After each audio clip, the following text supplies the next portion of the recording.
Selamat datang di channel Karina Eva. Jangan lupa like, share, komen, dan subscribe. Silakan menonton.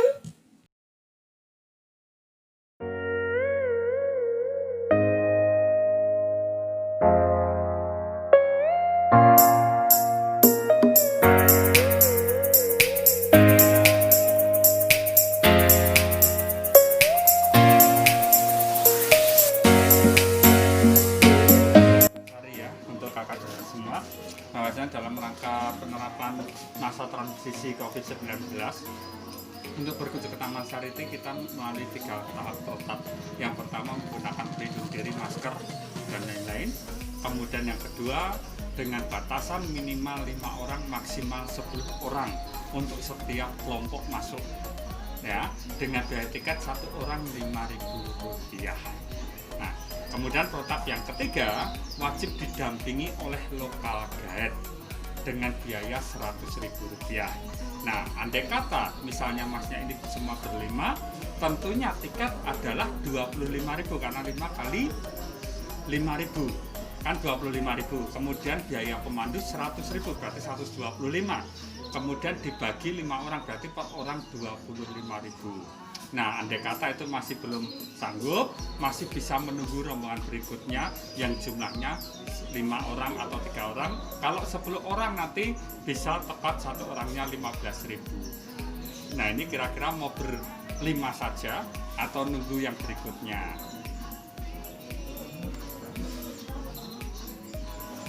Nah, gitu. Mau bang ya? Mau 5 wae atau nunggu dulu? Kalau semakin sedikit, semakin private, semakin enak. Mau berlima saja? Ya. Oke, kalau gitu masnya berdua berarti 50 juta. Ya. Nah, kalau aku 25 juta. Sebenarnya kalau semakin sedikit 5 ini lebih enak, lebih private gitu.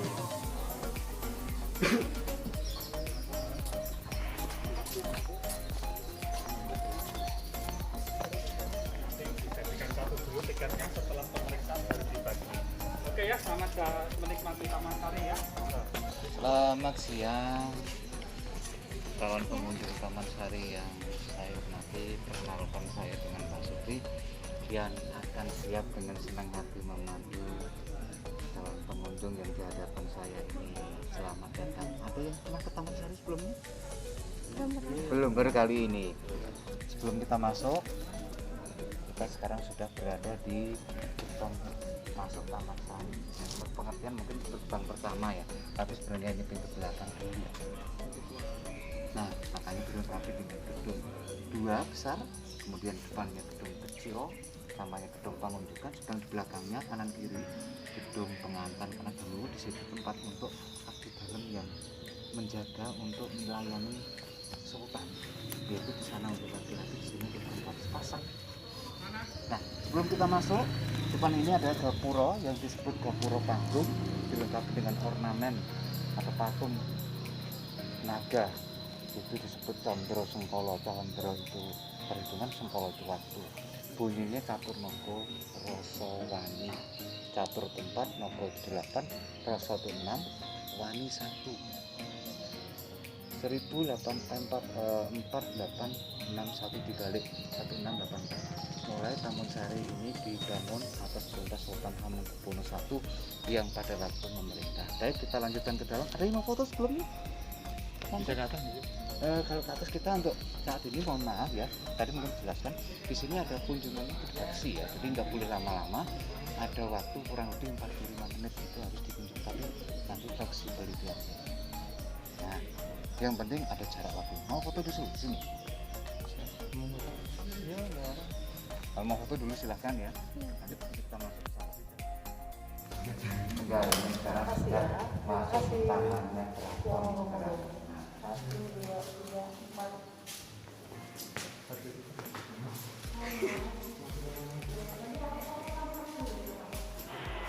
Kita lihat sambil jalan ya, ini ya. Ada ruangan kecil-kecil. Terus pintunya kecil. Nah, ruangan itu pintunya karena dulu di sana itu tempat untuk duduk abdi dalam. Jadi kalau kita itu harusnya duduk sekarang ya, pakai kursi segala macam. Nah, di sini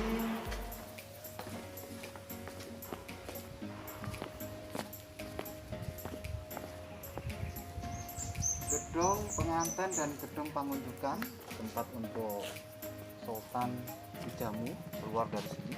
Kemudian ini ruang penjagaan. Di atas yang tidak boleh untuk naik saat ini, biasanya kalau pas pandemi ini boleh naik. Di atas dibagi dua.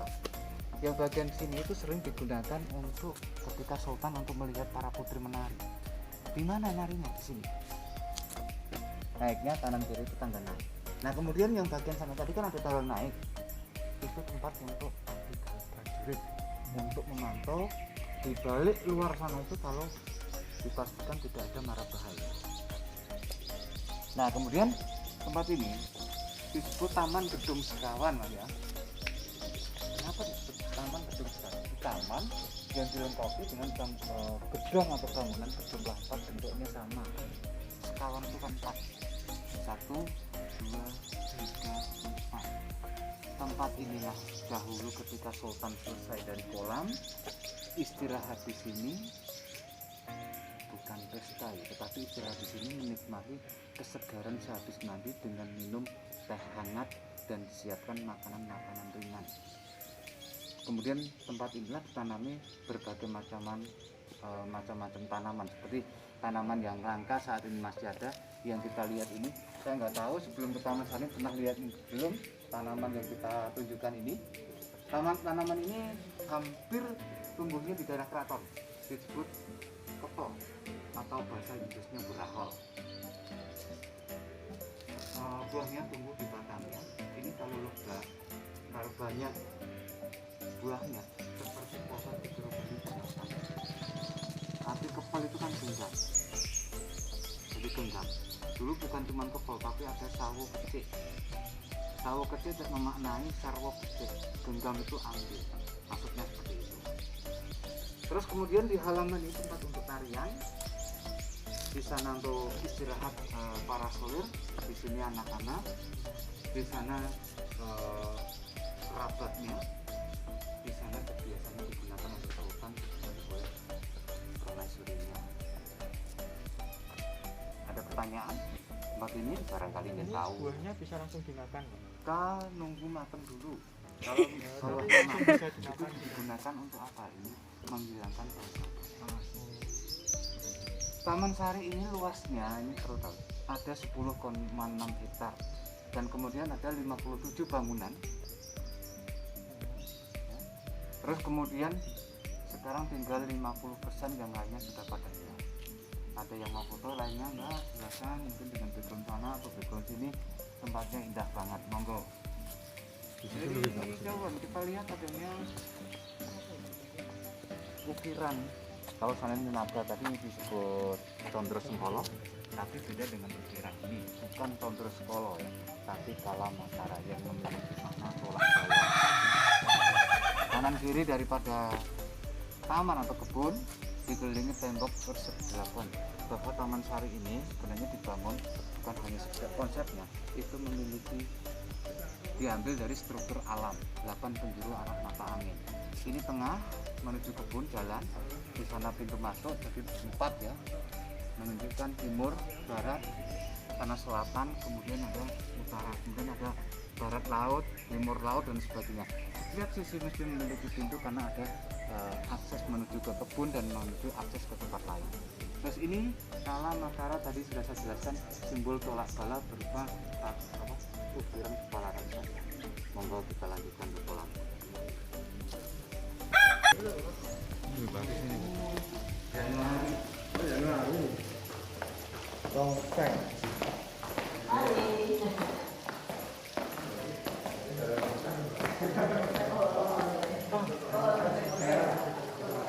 Terakhir ke sini itu ya. Pernah ke sini juga? Pada dasarnya Taman Sari ini sebelum direstorasi atau rusak, ini sudah parah. Parahnya apa? Lantai daripada kolam ini sudah tidak berfungsi lagi untuk sumber ketika musim kemarau. Tetapi kalau musim penghujan ini melimpah airnya, tapi campur dengan kotoran sehingga warnanya hijau. Nah kalau sekarang udah kita restorasi, lantai daripada kolam ini sudah dibeton. Nah, sumber dari lokal tapi kita taruh dengan mesin. Nah, satunya di bagian selatan nanti kita kunjungi. Kita lewat sini dulu ya.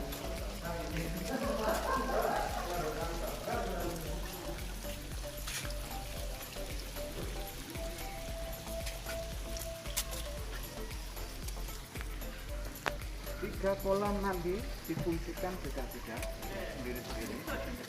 Kolam di depan ini khusus untuk anak-anak raja, baik anak-anak maupun putri-putri yang masih di bawah umur 17 tahun.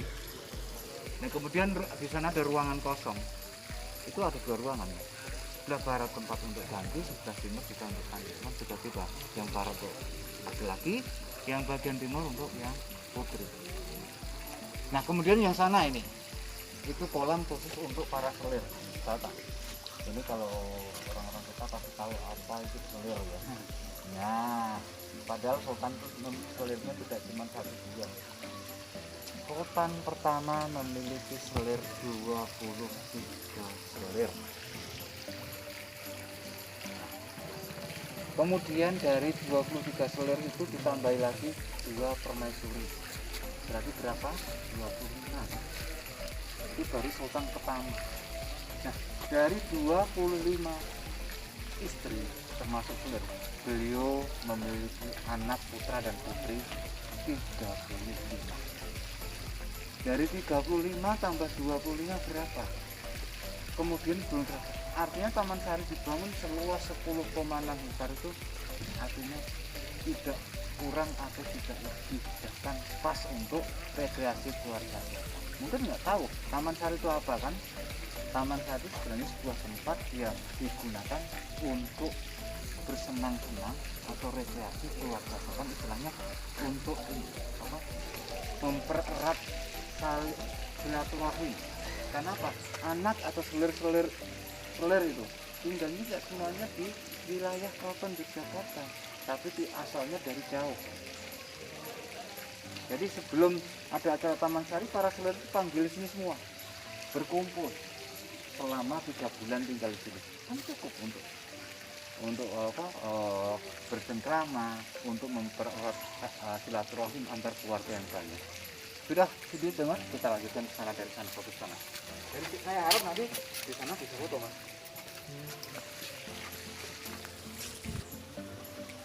Monggo Mas, ini bisa dari sini bagus Mas.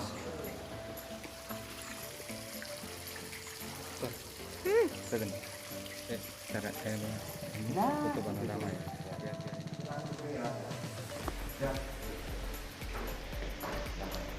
Tangga yang seharusnya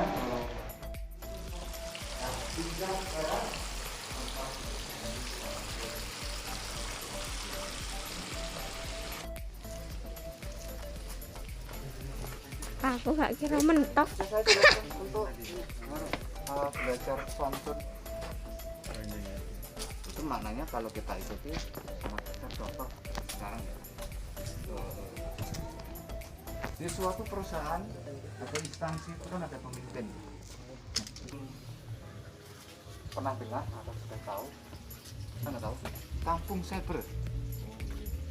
Jadi kampung ini begini pada mulanya itu pada tahun ini Marsbentuknya, ini Kominfonya, ini Duta Besar Belanda, ini Tingbitnya, ini petanya dari kampung cybernya, ini apa kita lihat itu nekrotiknya untuk membagi saja. Ini proses tas lukis yang warnanya menggunakan warna batik. Pori-pori warna itu akan dikaitkan dengan sabun.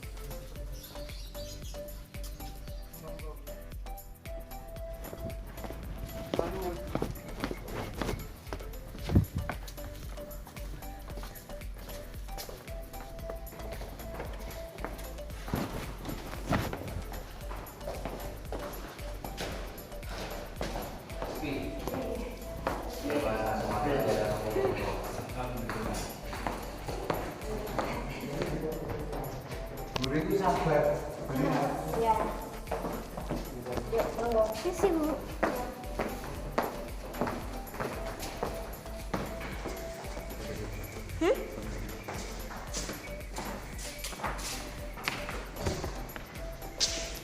Kuat. Sana langsung menempatkan diri. Silakan. Bawah walaupun kelihatan Wih. itu gampang punya di Turun ke bawah tuh. sana Aku ya. Ke atas ya, kita naik ke atas. pulau buatan yang ditunjukkan sebagai sana. Kita akan naik ke sana. Nanti bisa lihat. Gimana? Di sini dulu berkembang dua fungsi pasar, yaitu pasar tradisional dan di sini pasar belum. Banyak orang Surabaya, Malang, Lampung datang ke sini karena pasar ini terkenalnya keraton.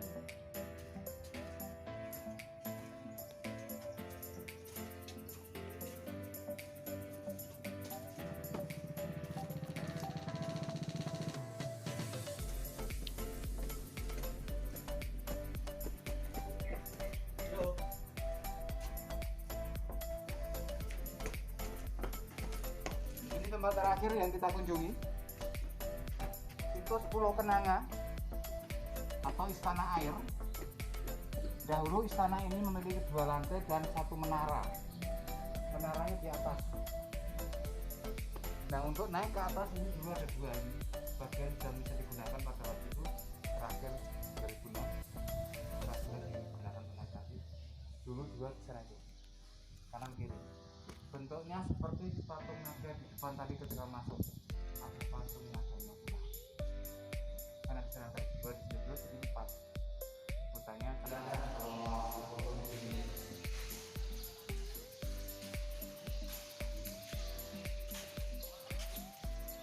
istana ini memiliki 2 ruangan besar bertingkat dan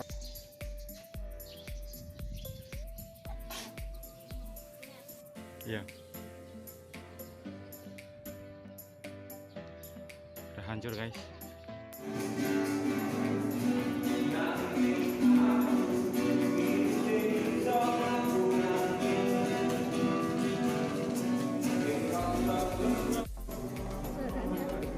Iya, tak kira tadi ini.